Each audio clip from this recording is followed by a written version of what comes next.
Good morning, guys. Last night's video was how to make almond milk at home. Today's video is going to be a little refresher. I haven't filmed an update video since the last almond milk video I've made. So today we're going to talk about how we are currently making our almond milks on the X-1 Mini and a Vitamix. If you guys want to check out the video where I talk about where we get our nuts from and the quality of these nuts, I will link it down in the description. It'll be titled Superfood Unboxing. We get our nuts from Terrasol. They are stored cold, shipped cold. They're completely raw. They're not steam pasteurized.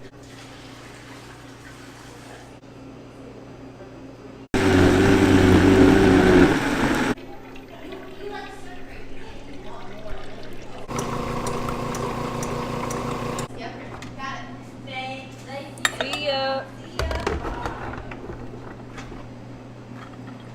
We do equal parts in weight water to nuts. 1 pound of soaked nuts to 1 pound of water.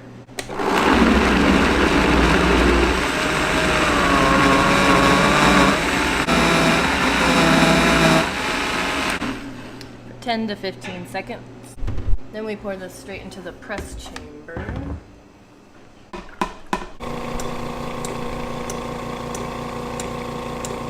It's really important that your water's filtered for your almond milks. If you're making this at home, definitely go buy some filtered water from the grocery store. It's going to help preserve your almond milk for a few more days.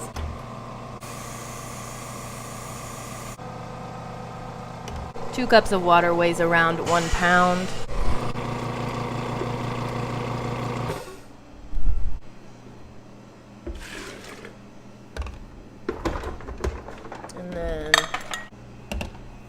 And then like 2 1/4 cups of soaked nuts is close to 1 pound.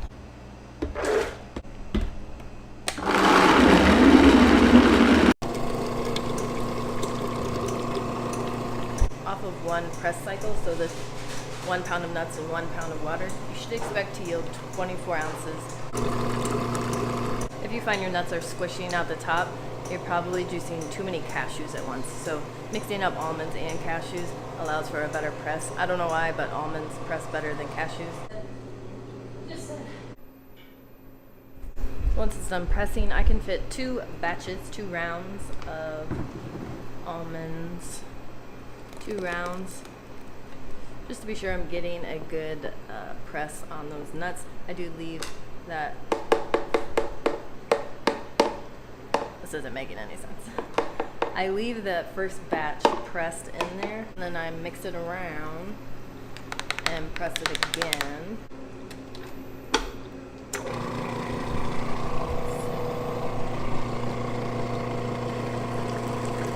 If you're hopping between almond milks and like regular juices, this is really nice to do on this machine because you can just take the whole hopper off.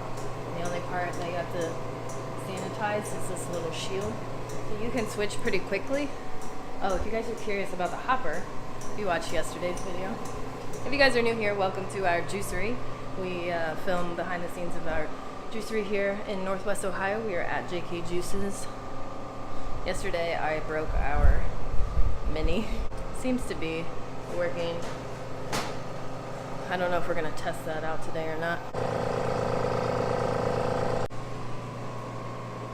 So expect to get around 40 to 48 ounces of almond milk off of 2 pounds of soaked nuts and 2 pounds of water.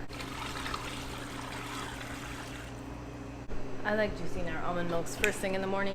It's a much easier transition from nuts to juice than it is from juice to nuts because the hopper isn't involved yet. So this is a much easier cleanup. You can just take this over to the wash sink, wash it, clean it, let it dry, and by the time you're done bottling this, the machine is ready to be put back together and you're ready to go. This will have to be sanitized and whatnot, but it's a fairly easy transition just to hop between those two. I have, in the middle of juicing, I've had to switch to nut milks and switch back to juicing, so I have done that transition, and it's pretty painless. It's nothing too time consuming. You can run nuts through the hopper and make it that way if you don't have a Vitamix. It is just a little challenging because the water runs through the hopper before it can really get mixed in with the nuts. It almost makes like almond butter more than like almond milk. You get a way better yield using a Vitamix. Obviously the nuts are able to stay suspended in the water and really get a good blend.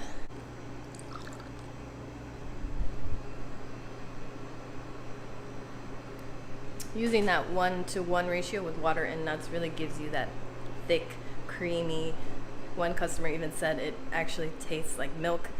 The thickness, the texture, the feeling of milk, which is such a huge compliment. But definitely prioritizing that, the texture of it, I think is a huge, I haven't had a lot of good tasting almond milks that would make me want to go back and buy that almond milk again. So just being aware of the impression that your almond milk is making. This could easily become a daily part of people's routines. You could replace their milk substitute. So really making sure this is on point is going to lead to a lot more business. That goes for anything. Right now I'm actually making our holiday nog, which is, it's like a spice chai. If you guys want to see all the spices and stuff that we use, go check out the superfood unboxing. I'll link it down in the description. I talk about all the things, the scillion cinnamon, mesquite powder, vanilla salt, local maple syrup. Big thing here is just mixing your spices into your sweetener or like a little bit of water. This helps things stay suspended better in your almond milk.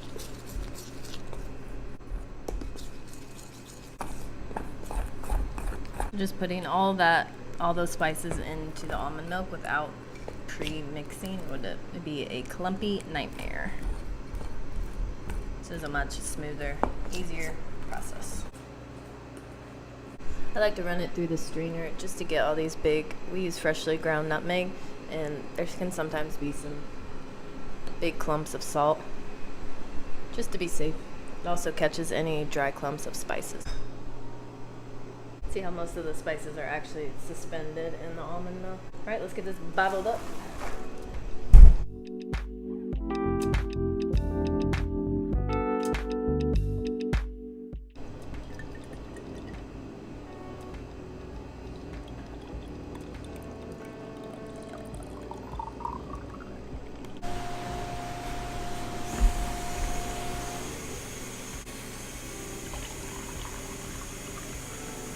Would be too weird with the. This is my matcha bulletproof coffee. Bulletproof matcha. It has butter, brain octane, and matcha. I just added some almond milk. I'm too hot today. I've been hot today, so I'm gonna drink it cold with some almond milk. Alright guys, that wraps it up for this video. We just had a crazy lunch hour. We're sold out of basically everything except for our almond milks that we just made. Crazy. We will see you guys on the next video. Thanks for watching. Bye.